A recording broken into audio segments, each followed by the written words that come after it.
ఈ సినిమా ఈవెంట్‌లో ఎన్ని సార్లు మాట్లాడినా, ఈ సినిమా ఎందుకు పెద్ద సక్సెస్ అవ్వాలి అనంటే, I always feel Saregama first time ఇక్కడికొస్తుంది అండ్ ఈయన చాలా కష్టపడ్డారు. రవెన్న కంప్లీట్‌గా చాలా ఎఫర్ట్స్ పెట్టారు. అలాగే మా డైరెక్టర్ గారు ఆల్మోస్ట్ 3 ఇయర్స్ ఈ ప్రాజెక్ట్‌ని నమ్ముకొని ఈ ప్రాజెక్ట్ మీదే ఉన్నారు.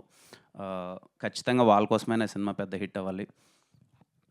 అండ్ ఇంకా ద మెయిన్ పర్పస్ ఆఫ్ ఈరోజు మీడియా అందరిని కలవడానికి 14థ్ సినిమా వద్దామనుకున్నాము. ఫెబ్ 14థ్ వద్దామనుకున్నాము. రాలేకపోయాము. రీజన్స్ ఏం పెద్దగా ఏం లేదండి. Very simple.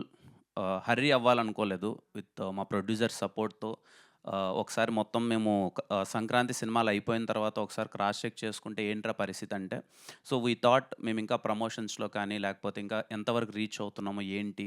ఏమన్నా హర్రీ అవుతున్నామా? లేదు ప్రొడ్యూసర్స్ కూడా వాళ్ళు సపోర్ట్ చేసి ఒకసారి కంటెంట్ ఒకటికి 2 సార్లు చూసుకొని ప్రోడక్ట్‌ని చాలా సాలిడ్‌గా డెలివరీ చేసేంత వరకు ఏం తొందరపడాల్సిన అవసరం లేదు. Let's take time. మంచిగా సినిమాని జనాల్లోకి తీసుకెళ్ళి మంచి సినిమాని ఇద్దామనే ఒక ఉద్దేశ్యంతోనే ఫెబ్ 14థ్ రావట్లేదు. మార్చ్ 14థ్ వస్తున్నాం. సో వాలంటైన్స్ డే మిస్ అయింది. ప్రాబ్లమ్ లేదు. హోలీ రోజు ఇంకా కలర్‌ఫుల్‌గా చాలా అందరం సెలబ్రేట్ చేసుకుందాం. ఖచ్చితంగా 'దిల్‌రుబా' సినిమా చాలా కలర్‌ఫుల్‌గా ఉంటది. హోలీ రోజు యాప్ టు డేట్ అని నేను పర్సనల్‌గా ఫీల్ అవుతున్నాను. మీరందరూ చాలా ఎంజాయ్ చేస్తారు.